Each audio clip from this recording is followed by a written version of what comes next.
मिट्टी के बिस्तर वाली के लिए रजवाड़ी ससुराल ने बनाया सोने का बिस्तर। एक गरीब अंधी औरत सड़क पर घूमकर प्लास्टिक के फूल बेच रही है। आसपास तेजी से गाड़ियां चल रही हैं। मुझे अंधी से ये प्लास्टिक के फूल खरीद लो कोई, भगवान के लिए मेरे ये फूल खरीद लो ताकि मेरे घर में एक वक्त का चूल्हा जल सके। मंजू इतना कहती है कि तभी एक औरत उसे तेजी से धक्का मारकर, अरे दूर हटो, अंधी हो क्या? तुम्हारे कपड़ों से कितनी बदबू आ रही है, पता नहीं कैसे कैसे लोग सड़क पर क्या क्या बेचने निकल पड़ते हैं। उस एक धक्के से वो अंधी औरत लड़खड़ाते हुए एक गाड़ी से टकरा जाती है, जिससे उसके सिर पर गहरी चोट आती है।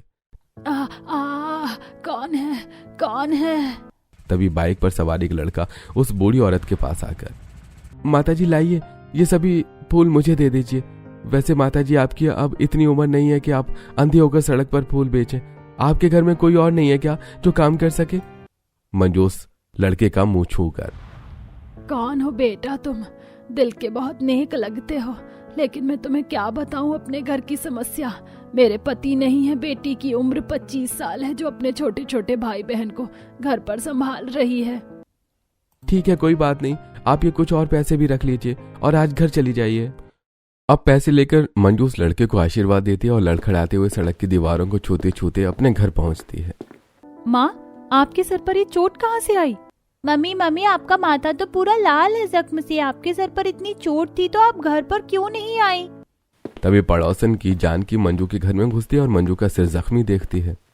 अरे अवनी बेटी, देख तेरी माँ के सर पर कितनी गहरी चोट आई है। अब अपनी माँ को 2 पैसे कमाने बाहर मत भेजा कर। जानकी ताई, मैं तो मना ही करती हूँ लेकिन माँ मानती नहीं है। लेकिन बस अब नहीं, अब मैं ही कुछ न कुछ करके 2 पैसे कमाऊंगी। हाँ बेटी, तुम छोटा सा अपना काम शुरू कर लो, जैसे सड़क पर खाना बनाकर बेचो। खाने में भी हरी सब्जियां मत बेचना क्योंकि वो बहुत महंगे आते। तुम सिंपल दाल, कढ़ी और चावल बनाकर बेचो। थोड़े से बेसन में कढ़ी बनाओगी तो कढ़ी बहुत ज्यादा बनेगा, और दाल भी अगर हल्का बनाओगी तो उसकी बरकत भी ज्यादा ही होगी, और तुम्हारे हाथ का खाना लोग खुशी से खाएंगे भी क्योंकि तुम खाना बहुत अच्छा बनाती हो। पर मेरी बेटी ऐसे सड़क पर खाना बनाएगी तो अच्छा नहीं लगेगा। तुम्हारी बेटी का सड़क पर खाना बनाना लोगों को इतना बुरा नहीं लगेगा जितना बुरा तुम जैसी अंधी औरत को सड़क पर भीख मांगना लोगों को लगता है। हाँ जानकी ताई, आप ठीक कह रही हो। मैं आज ही खुले में बिकने वाले बेसन, दाल और राशन के चावल खरीद लूंगी और मिट्टी से 2 मुहा चूल्हा भी बना लूंगी। अब जानकी के जाते ही अपनी छोटी बहन के साथ किराने की दुकान पर आती है और वहां से खुले बेसन, दाल और राशन के चावल खरीदकर घर लेकर आती है। उसके बाद अवनी घर आकर घर के बाहर एक मिट्टी का 2 मुहा चूल्हा तैयार करती है। चलो, कल की सारी तैयारी हो चुकी है, अब बस कल की सुबह सड़क पर खाना बनाकर बेचना है। अब घर के अंदर जाकर अवनी मिट्टी के चूल्हे पर अपनी अंधी माँ और अपने दोनों छोटे भाई बहन के लिए आलू की सब्जी और रोटी बनाती है और अपने भाई बहन को खाना परोस कर देती है। फिर अपने हाथ से अपनी अंधी माँ को खाना खिलाती है। देखो, कल जब मैं चली जाऊंगी तो तुम दोनों को ऐसे ही माँ का ख्याल रखना है। राधा, तुम ज्यादा कुछ मत बनाना। पतीले में हल्के से चावल, हल्के दाल, हल्दी नमक डालकर पतली खिचड़ी उबाल लेना, और जब मैं आऊंगी तो मैं तुम्हें रात को अच्छा खाना खिलाऊंगी। ठीक है दीदी। मेरी वजह से मेरी बेटी को कितनी तकलीफों का सामना करना पड़ रहा है। बाप भी नहीं है और माँ भी अंधी है। माँ, आप ऐसा क्यों सोचती हैं? आप चिंता मत कीजिए, इस घर के लिए मैं ही सब कुछ हूँ। अपने छोटे भाई बहनों के लिए मैं पिता हूँ, तो आपके लिए आपका हमसफर जो हर वक्त आपके साथ रहे। अब खाना खाने के बाद अवनी की माँ टूटी खाट और बाकी लोग मिट्टी पर बनी किसी बिछौने के सो जाता है और अवनी का परिवार मिट्टी के बिस्तर पर ही सोता था, क्योंकि महंगी महंगी चादर, पलंग, तकिया खरीदने के लिए उनके पास पैसे नहीं थे। अब रात को मिट्टी का बिस्तर ठंडक की नमी से गीला हो जाता है, जिससे हल्की हल्की ठंड राधा पंकज को लगने लगती है। दीदी, ये मिट्टी का बिस्तर तो आधी रात को गीला गीला सा महसूस हो रहा है। शायद जमीन की नमी है। मैं जा रही हूँ माँ के साथ खाट पर सोने। नहीं, हरगिज नहीं। अगर तुम माँ के साथ सोने गई तो उन्हें दिक्कत होगी। खाट वैसे ही टूटी हुई है। रुको, मैं जूट की बोरी जमीन पर बिछा देती हूँ। अब घर में पीछे फटे पुराने जूट के बोरे को जमीन पर बिछाकर अवनी अपने छोटे भाई बहन को उस पर सुलाती है और खुद अब भी जमीन पर सो रही होती है, जिससे उसका शरीर ठंड से अकड़ रहा होता है। हे भगवान, ये मिट्टी का बिस्तर तो बर्फ की तरह ठंडा हो रहा है। नींद भी नहीं आ रही है इस पर तो। अब अगले दिन अवनी अपना मिट्टी का चूल्हा, बर्तन, खाने पीने के सामान लेकर सड़क के किनारे खाना बेचने आ जाती है। अब सड़क पर आकर अवनी एक पेड़ के नीचे बैठकर अपने 2 मुहे मिट्टी के चूल्हे को रखकर अवनी सार्वजनिक नल के पास जाकर 10-10 लीटर की 2 बोतल में पानी भरकर लाती है और फिर चूल्हे में लकड़ियां डालकर आग जोड़ती है और फिर एक एल्यूमिनियम की पतीली पर दाल तो दूसरी एल्यूमिनियम की कढ़ाई में वो कढ़ी पकाना शुरू करती है। दाल जैसे ही पूरी तरीके से पकती है, अवनी उस दाल को टमाटर, मिर्ची, लहसुन, प्याज की कलियों को छोटा छोटा काट कर दाल अच्छे से फ्राई कर लेती है। दूसरी तरफ कढ़ी भी पकने लगती है, जिसकी खुशबू चारों तरफ फैल जाती है। अब एक दूसरी एल्यूमिनियम की पतीली में अवनी चावल भी पकाने लगती है। अब अवनी के खाने की खुशबू इतनी जोरदार सड़क पर फैल रही होती है कि सड़क पर चलते फिरते राही पहले ही दिन आकर अवनी के चूल्हे के पास आकर खड़े हो जाते हैं। अरे बेटी, तुम्हारे इस मिट्टी के चूल्हे पर क्या पक रहा है जिसकी जोरदार खुशबू पूरे सड़क पर फैल रही है? सुबह सुबह जल्दबाजी में घर से कुछ खाकर नहीं निकला था, इसलिए तुम बताओ तुम क्या बेच रही हो? अब अवनी बड़ी ही उत्सुकता के साथ प्यार से कहती है, जी मैं तो दाल चावल कढ़ी चावल बेच रही हूँ। क्या, कढ़ी चावल? अरे ये तो मेरे मन पसंद है, लाओ मुझे एक प्लेट खिला दो। कितने के हैं? जी ये 50-50 रुपए की प्लेट है। अब अवनी मंजीत को प्लेट में गर्मा गर्म कढ़ी चावल निकाल कर देती है, जिसे मंजीत खड़े खड़े आनंद पूर्वक खाता है। तब अवनी के सामने से एक गरीब बूढ़ी औरत गुजरती है। 3 दिन से कुछ खाया नहीं है, कोई इस बेसहारा औरत को खाना खिला तो भगवान तुम्हारा भला करेगा। अरे इधर आइए अम्मा, मैं खिलाती हूँ ना आपको खाना। अब अवनी उस बेसहारा औरत को प्लेट में खाना परोस के देती है, जिसे वो बूढ़ी औरत फटाफट खाने लगती है। भगवान तुम्हारा भला करे बेटी, देखना एक दिन तुम राजकुमारी की जिंदगी जियोगी। अब उस बूढ़ी औरत के जाते ही कुछ और लोग आते हैं, जो अवनी के पास खड़े हो जाते हैं और खाने की मांग करते हैं। बेटी, एक प्लेट हमारे लिए भी दाल चावल लगा दो। सिस्टर, एक प्लेट मेरे लिए कढ़ी चावल लगा दो। बहन मेरे लिए तो एक प्लेट कढ़ी चावल दाल चावल पैक कर दो, मैं घर जाकर खाऊंगी। अब फटाफट अवनी कुछ लोगों को प्लेट में खाना निकाल कर देती है, तो कुछ लोगों का खाना पन्नी में पैक करके उनके हाथ में देती है। और देखते ही देखते अवनी को पहले दिन ही 1000 से 1500 की कमाई हो जाती है। भगवान का शुक्र है कि पहले दिन ही 1000 से ऊपर की कमाई हो गई। अब इसमें अपने दोनों भाई बहन के स्कूल की फीस भी भर दूंगी और घर में कुछ हल्का खाने के लिए भी ले आऊंगी। फिर माँ की आंखों की दवाई भी लेनी है। अब शाम को अवनी घर आती है। दीदी आ गई, हमारी दीदी आ गई। अवनी की अंधी माँ अवनी के पास आकर उसके चेहरे को छूकर, बेटी तू ठीक तो है ना? तुझे कोई दिक्कत परेशानी तो नहीं आई ना सड़क पर खाना बेचते वक्त? नहीं माँ, बल्कि लोगों को मेरा खाना पहले दिन ही इतना पसंद आया कि मेरी कमाई 1000 से ऊपर हुई है। अब इसमें आपकी दवाई, दोनों भाई बहन के स्कूल की फीस, घर का राशन सब हो जाएगा। अब रात को अवनी के बचे हुए खाने को ही पूरा परिवार खाता है और जमीन के बिस्तर पर लेटकर आराम करता है। वहीं अवनी सारा दिन काम करके जब मिट्टी के बिस्तर पर लेटती है तो उसका बदन दर्द से टूटने लगता है। हे भगवान, सारा दिन सड़क पर बैठकर खाना बनाकर बेच रही थी, जिससे मेरी कमर पूरी अकड़ चुकी है, और अभी मिट्टी के बिस्तर पर सोकर तो मेरा बदन टूट रहा है। मेरी हड्डियां मुझे ही चुभ रही हैं। ना जाने कब तक मुझे और ऐसे ही मिट्टी के बिस्तर पर सोना होगा। काश मेरे पास एक मखमली गद्देदार बिस्तर होता, जिस पर मैं काम से आकर सोती तो मेरी सारी थकान दूर हो जाती। अब इसी तरह हर दिन अवनी सड़क के किनारे पेड़ के नीचे बैठकर चूल्हे पर खाना बनाकर सड़क पर चलते राहगीर को खाना खिलाती है। इसी तरह कुछ हफ्ते गुजरते हैं और एक दिन अवनी की माँ, बेटी तेरी बुआ का फोन आया था, कह रही थी कि अवनी को लड़के वाले देखने आएंगे। हाँ दीदी, मैंने फोन उठाया था तो वो ऐसा ही कह रही थी बुआ, वो आते ही होंगे। अरे माँ, पर मुझे शादी नहीं करनी, मेरे बिना आप लोगों को कौन देखेगा? इतने में लड़के वाले घर में दस्तक देते हैं। जी नमस्कार, आप लोग बैठिए, मैं चाय लेकर आती हूँ। तभी मिट्टी का घर, अंधी माँ, फटे पुराने कपड़े में अवनी के छोटे छोटे भाई बहन को देखकर लड़के वाले, रहने दो बेटी, तुम्हें इतना परेशान होने की जरूरत नहीं है। ये रिश्ता नहीं हो सकता, तुम्हारा और हमारा कोई मेल ही नहीं है। मुझे पहले पता होता तो मैं आती ही नहीं। अरे जिनका खुद का बिस्तर मिट्टी का है, वो महलों की बहू बनने के सपने कैसे देख सकते हैं? हमारा घर बहुत आलीशान है बेटी। ये सुनकर अवनी गुस्से से कहती है, माफ करिएगा, पर मैं कोई सपना नहीं देख रही। यहाँ तो आप खुद चलकर आई हैं। और एक काम कीजिए, आप जैसे आई हैं वैसे ही चली जाइए, क्योंकि मुझे मेरे मिट्टी का बिछौना और घर बहुत पसंद है। अब बिदक के लड़के वाले वहां से चले जाते हैं। इसी तरह एक दिन अवनी हमेशा की तरह सड़क पर चूल्हे में खाना बनाकर लोगों को बेच रही होती है। कस्टमर खाना खा रहे होते हैं कि तभी अचानक से मौसम बिगड़ता है और तेज तेज बारिश होने लगती है। इस मूसलाधार बारिश की देखकर सड़क पर अफरा तफरी मच जाती है। अब इस मूसलाधार बारिश में ट्रैफिक के बीच से अवनी अपने सिर पर पन्नी ओढ़कर सारा सामान लेकर घर जा रही होती है कि तभी वो देखती है एक बूढ़ी औरत गाड़ी की खिड़की से मुंह बाहर निकालकर उल्टी कर रही है। अरे माँ जी, आपकी तबीयत तो बहुत ज्यादा खराब हो रही है। ड्राइवर, आप इन्हें डॉक्टर के पास क्यों नहीं ले जाते? अरे कहाँ ले जाऊं बहन, देख नहीं रही हो सड़क पर गाड़ियां कैसे फंसी हुई हैं?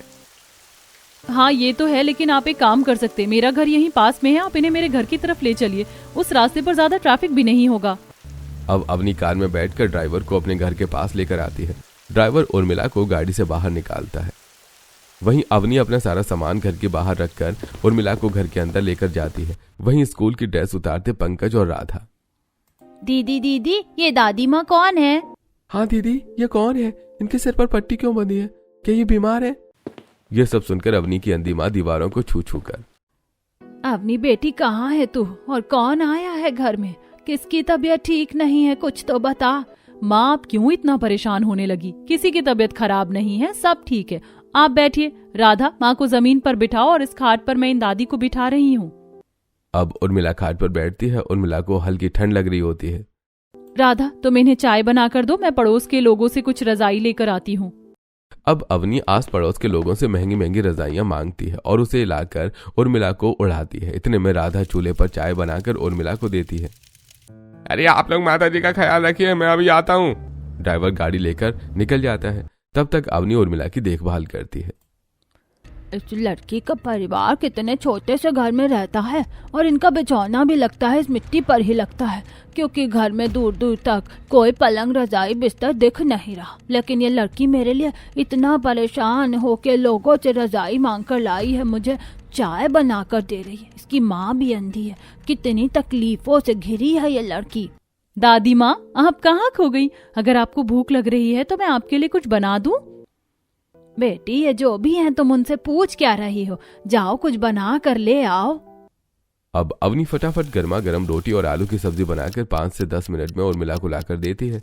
उर्मिला खाना भी खाती है। उर्मिला को अब अवनी बहुत ज्यादा पसंद आ जाती है। दूसरी तरफ रजवाड़ी परिवार का ड्राइवर उर्मिला के परिवार वालों से कहता है, छोटे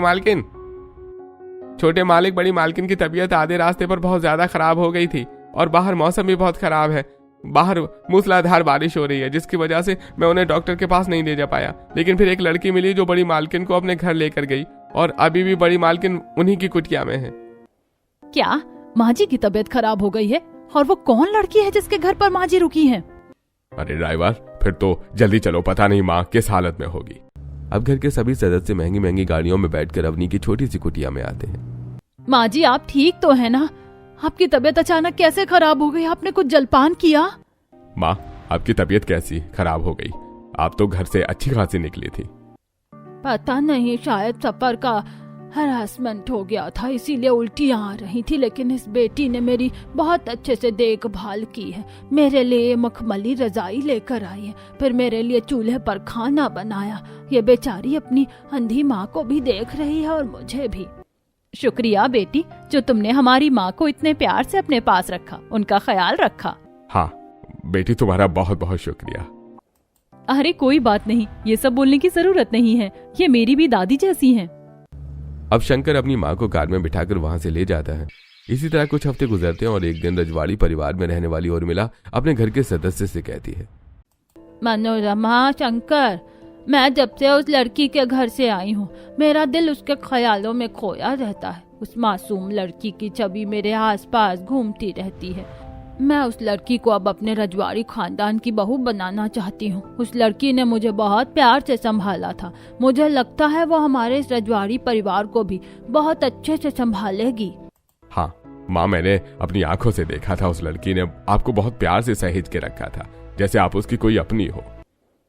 रियली पापा, वैसे आजकल ऐसे हम्बल लोग मिलने बहुत मुश्किल है, क्योंकि आजकल तो सब सेल्फिश और मनी कॉन्शियस हो गए, पैसा देखकर लोगों से बात करते हैं।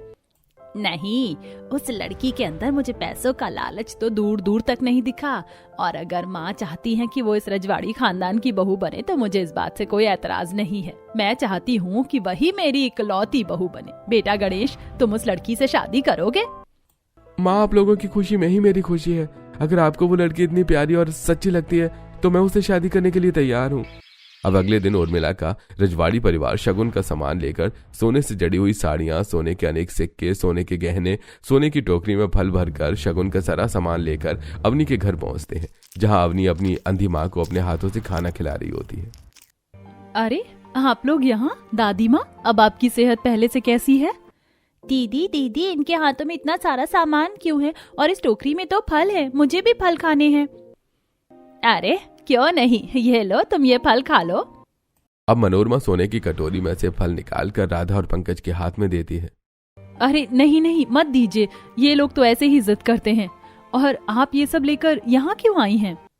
तभी मंजू इतने लोगों की आवाज सुनकर, बेटी, कौन आया है घर में? ये किसकी आवाज है? तभी रजवाड़ी परिवार की छोटी मालकिन मनोरमा कहती है, जी हम आए हैं रजवाड़ी परिवार से आपकी बेटी का हाथ मांगने। हम आपकी बेटी को अपने घर की बहू बनाना चाहते हैं। हाँ बेटी, तुम सच में बहुत प्यारी और मासूम लड़की हो। लोगों की इतनी परवाह करती हो, इसीलिए मैं चाहती हूँ कि तुम्हारी जैसी लड़की मेरी रजवाड़ी परिवार की बहू बने। अब दीवारों को छूते छूते मंजू खड़ी होती है और मनोरमा के पास जाती है और उसके हाथ को पकड़ती है। क्या रजवाड़ी परिवार मुझ जैसी अंधी माँ की बेटी के लिए रिश्ता लेकर आए हैं? मुझे ये रिश्ता पसंद है। तभी अवनी परेशान होती हुई, नहीं रुकिए, मुझे ये रिश्ता पसंद नहीं है, क्योंकि अगर मैं अपनी माँ को छोड़कर चली गई तो मेरी माँ और मेरे छोटे भाई बहन, इनका क्या होगा? आप एक काम कीजिए, अपनी हैसियत के हिसाब से किसी दूसरी अच्छी लड़की से शादी कर दीजिए। मुझे अभी शादी नहीं करनी। नहीं नहीं, मेरी बेटी कुछ भी बोलती है। बेटी, तुझे मेरी कसम, तू अपनी माँ के लिए इतने अच्छे परिवार का रिश्ता मत ठुकरा।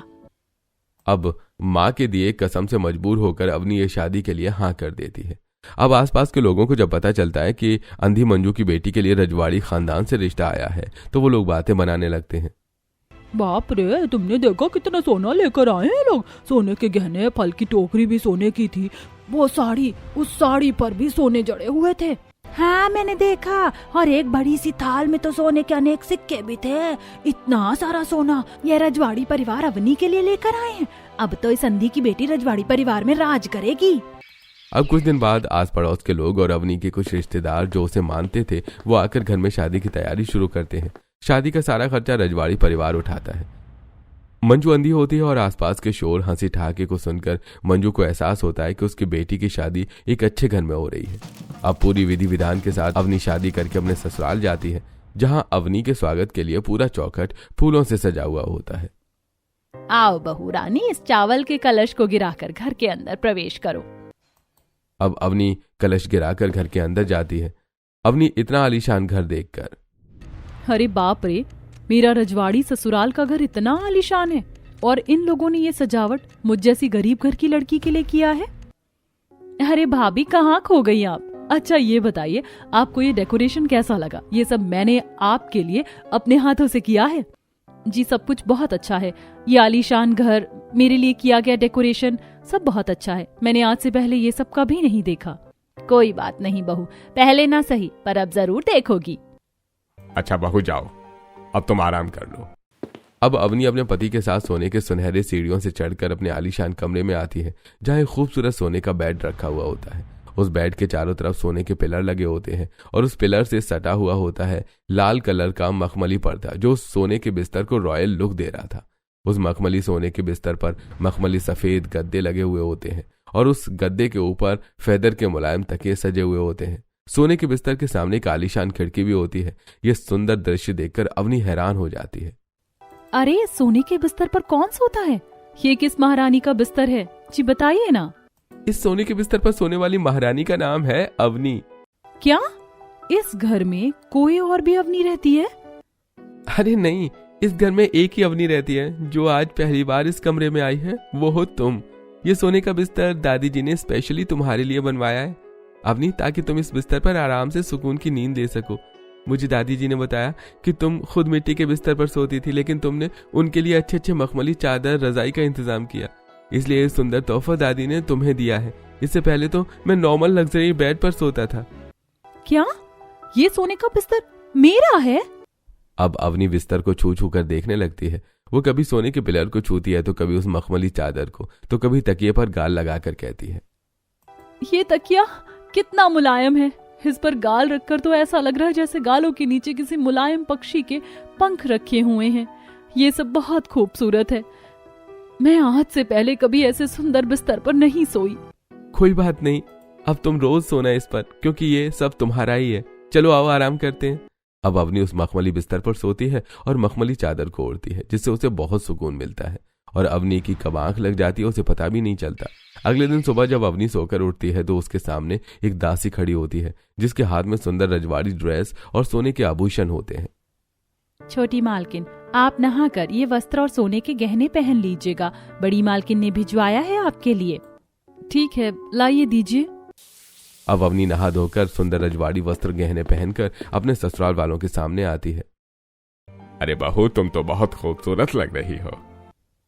हाँ बहू, सच में तुम इन रजवाड़ी वस्त्र में बहुत अच्छी लग रही हो। ये गहने भी तुम्हारे ऊपर बहुत खिल रहे हैं। शुक्रिया माँ जी, मुझे भी ये सब बहुत अच्छा लग रहा है। मैंने ये सब आज से पहले कभी नहीं पहना था और शायद कभी पहन भी नहीं पाती। अच्छा बस उदास नहीं होते बहू। अच्छा ये बताओ, तुम्हें तुम्हारा सोने का बिस्तर पसंद आया? वो सोने का बिस्तर मैंने स्पेशल तुम्हारे लिए बनवाया था। हाँ दादी माँ, वो सोने का बिस्तर बहुत खूबसूरत है। मुझे तो ऐसा लग रहा था जैसे मैं कोई महारानी हूँ। और सच कहूँ तो मुझे पहली बार उस सोने के बिस्तर पर सोकर अपने शरीर में बहुत आराम महसूस हुआ। पहली बार मेरी नींद पूरी हुई है और पहली बार सोकर उठने पर मेरे शरीर में किसी भी तरह का कोई जकड़न या कोई दर्द नहीं है। लेकिन जब मैं अपने घर में मिट्टी के बिस्तर पर सोती थी तो मुझे ये सारी समस्याएं हुआ करती थी। कोई बात नहीं भाभी, पर अब नहीं होंगी, क्योंकि अब आपको दादी माँ ने इतना सुंदर सोने का बिस्तर जो दिया है, ये फैसिलिटी तो मुझे भी नहीं मिली है। मेरे कमरे में भी नॉर्मल लग्जरी बेड है, बस और कुछ नहीं। हाँ सही बात है, ये सारी फैसिलिटीज सिर्फ बहू तुम्हारे लिए है। तुम इस रजवाड़ी खानदान की इकलौती बहू हो। इन सब पर तुम्हारा हक है, क्योंकि तुम्हारा पति इस रजवाड़े परिवार की राजगद्दी संभालता है। वो देखो, वो रही तुम्हारे पति की राजगद्दी। अवनी अपने पति के सिंहासन को देखकर बहुत खुश होती है। ये तो बहुत खूबसूरत है माँ जी। इसका मतलब मैं एक रजवाड़ी परिवार की राजा की पत्नी हूँ, एक महारानी हूँ। हाँ बहू, तुम महारानी हो। अच्छा अब चलो आओ, अब हम सबके खाने का समय हो गया है। अब सारा परिवार डाइनिंग टेबल पर बैठता है, जहाँ घर के नौकर कई तरह के पकवान डाइनिंग टेबल पर परोसते हैं। सभी लोग खाना खा रहे होते हैं कि तभी अवनी को अपनी माँ का ख्याल और अपने छोटे भाई बहन की याद आने लगती है। अवनी को अचानक गुमसुम देखकर मनोरमा, क्या हुआ बहू, तुम्हारे मुंह पर ये कैसी चिंता है और तुम खाना क्यों नहीं खा रही हो? माँ जी, मुझे चिंता हो रही है कि पता नहीं मेरी अंधी माँ ने खाना खाया होगा कि नहीं, मेरे भाई बहन कहीं भूखे ना हो। हाँ बहू, चिंता तो सताती ही होगी, मुझे भी सता रही है। मैं उन्हें आज ही यहाँ बुलवा लेता हूँ। अब रजवाड़ी परिवार के ड्राइवर अवनी के घर पहुंचते हैं और उसकी अंधी माँ और उसके छोटे भाई बहन को गाड़ी में बिठाकर रजवाड़ी परिवार में लेकर आते हैं। माँ, आप ठीक तो हो ना? मंजू अपनी बेटी का हाथ छूकर, हाँ मेरी बच्ची, मैं ठीक हूँ। तू बता, तू कैसी है और सब कहाँ हैं? वो लोग ठीक तो है ना? आप चिंता मत कीजिए मंजू जी, हम लोग ठीक हैं और आपकी बेटी भी बहुत अच्छी है। हाँ माँ, सब ठीक है। माँ चलो ना, मेरे कमरे में चलो। अब अवनी अपनी माँ का हाथ पकड़कर सीढ़ियों से उसे अपने कमरे में लेकर आती है। पीछे पीछे उसके छोटे भाई बहन भी जाते हैं। अब अवनी के छोटे भाई बहन सोने का बिस्तर देखकर बहुत खुश होते हैं और बिस्तर पर चढ़कर तेज तेज कूदने लगते हैं। अरे दीदी, आपका बिस्तर तो कितना मुलायम और कितना गद्देदार है, और ये बिस्तर, ये तो सोने का है। हाँ, इस सोने के बिस्तर में तो चारों तरफ सोने के पिलर हैं और इसमें मखमली पर्दे भी लगे हुए हैं। क्या मेरी बेटी अपने रजवाड़ी ससुराल में सोने के बिस्तर पर सोती है? अब मंजू भी सोने के बिस्तर को छू छू कर देखने लगती है। ये देखकर अवनी की आंखों में आंसू आ जाते हैं। माँ, काश आप अपनी आंखों से सब कुछ देख पाती। अवनी इतना कहती है कि तभी कमरे में आते ससुराल वाले ये सब सुन लेते हैं। अवनी, तुम चिंता मत करो, जल्द तुम्हारी माँ अपनी आंखों से ये सारी चीज देख पाएंगी, क्योंकि हम तुम्हारी माँ की आंखों का ऑपरेशन करवाने वाले हैं। हाँ बहू, और इसके साथ साथ हम तुम्हारे घर को भी मॉडिफाई करवा देंगे और वहां भी एक गद्दा, मुलायम बिस्तर लगा देंगे, ताकि तुम्हारे छोटे भाई बहन भी आराम से अपनी नींद पूरी कर सके और तुम्हारी माँ भी। अब गणेश अपनी अंधी सास की आंखों का एक अच्छे अस्पताल में इलाज करवाता है, जिसे 6 महीने के अंदर अंदर मंजू की आंखें पूरी तरह से ठीक हो जाती हैं। वहीं शंकर अपनी बहू के परिवार वालों के एक सुंदर घर भी बनवा देता है, जिसमें लग्जरी बिस्तर लगे हुए होते हैं। अब मंजू अपनी आंखों से यह सब देखकर, आप लोगों का मैं तहे दिल से शुक्रिया अदा करती हूँ। आप लोगों की बदौलत मेरी आंखें वापस आ गई और उसके साथ आप लोगों ने हमारे गरीब परिवार के लिए इतना सुंदर घर भी बनवा दिया। मैं आपका ये उपकार कभी नहीं भूलूंगी। ये उपकार नहीं है, ये हमारा प्यार है अपनी बहू के परिवार वालों के लिए। आपकी बेटी ने भी हमारी माँ के लिए बहुत कुछ किया था, जबकि उसके पास तो कुछ था भी नहीं। सही कहा मेरी बहू ने, जो इंसान कुछ ना होने पर भी लोगों की मदद करता है उसकी कीमत सबसे ज्यादा होती है। इसीलिए हमसे भी ज्यादा आपकी बेटी ने हमारे लिए किया है। हाँ, सही कहा दादी जी ने। और हाँ, आप लोग पैसों की चिंता मत कीजिएगा, मैं हर महीने आप सभी का खर्चा आपको भेजता रहूंगा। सच में मैं बहुत खुश नसीब हूँ जो मेरी शादी आप जैसे रजवाड़ी परिवार में हुई है। अगर आप नहीं होते तो मेरी माँ की कोई इतनी मदद नहीं करता। अब जहाँ अवनी अपने ससुराल में खुश होती है, वहीं उसकी माँ भी खुशहाल जिंदगी बिताने लगती है।